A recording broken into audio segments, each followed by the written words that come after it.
Sabah Nusantara dan Sabah sampai Merauke, dari Miangas sampai Pulau Rote. Mantaplah iman kita, mantaplah kasih kita, mantaplah pengharapan kita tentunya dalam Yesus yang menjadi Tuhan dan Juru Selamat kita. Selamat sore Tuhan Yesus. Kekuatan Tuhan menyertai kita dalam istirahat hari atau mau pergi tidur dan lain sebagainya. Puji nama Tuhan. Dan sebelumnya kita berdoa, Tuhan Roh Kudus hadir untuk memulihkan kami dalam nama Yesus. Haleluya. Amin. Puji nama Tuhan. Tema kita adalah 3 tugas penting Roh Kudus. Jadi menurut pembacaan yang saya akan bacakan dalam Yohanes 16 ayat yang ke-8, 9, 10, dan 11. Tapi saya akan membacakan ayat yang ke-8-nya saja. Dan kalau ia datang, ia akan menginsafkan dunia akan dosa, akan kebenaran, dan akan penghakiman. Saya lanjutkan. Akan dosa karena mereka tetap tidak percaya kepadaku. Akan kebenaran karena aku pergi kepada Bapa dan kamu tidak melihat aku lagi.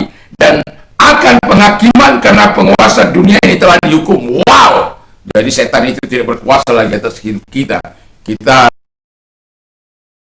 Tetapi sebelumnya, yang pertama saya mau katakan kepada kita adalah ketika Roh Kudus itu datang kepada kita, ia akan menginsafkan dosa kita, sekaligus itu panggilan pertobatan untuk datang kepada Dia. Haleluya.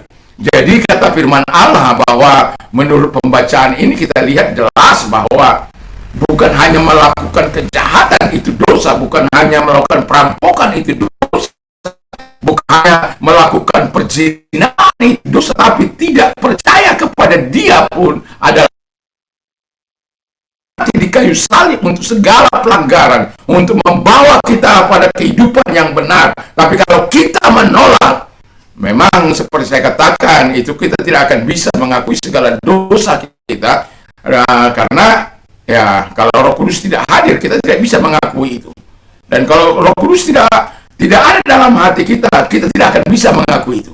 Itulah sebabnya saya katakan, serahkan diri kepada Tuhan Yesus, percaya kepada Dia supaya Roh Kudusnya diberi anugerahkan bagi kita. Yang kedua kata firman Allah adalah Ia menunjukkan standar kebenaran ilahi. Jadi tidak lagi kita bisa bermain-main.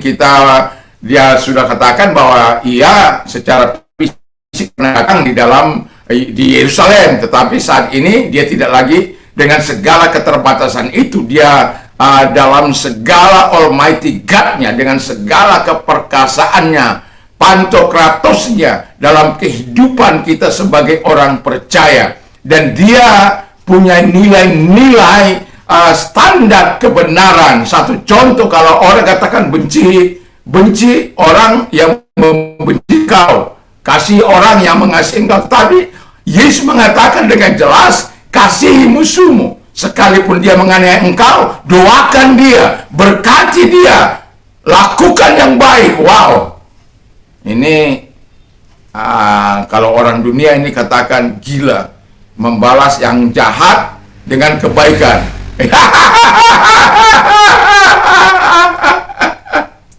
Tetapi itu firman Allah, standar ilahi, kebenaran Allah kita harus lakukan. Standar kebenaran itu yang diperintahkan kepada kita ada banyak, tetapi saya mau katakan supaya kita melakukan dan hidup berkenan di hadapan Allah. Yang ketiga kata firman Allah, Ia telah melucuti pemerintah-pemerintah. Ketika Ia datang, Ia melucuti pemerintah-pemerintah.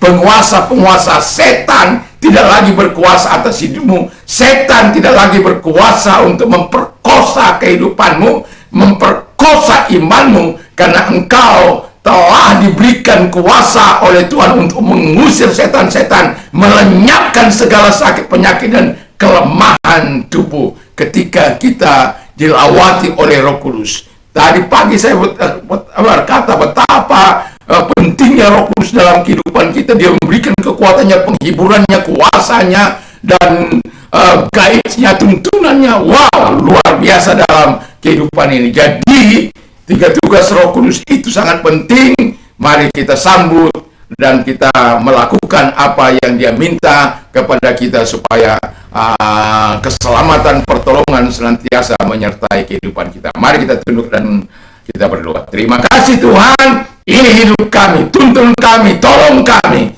di dalam nama Yesus supaya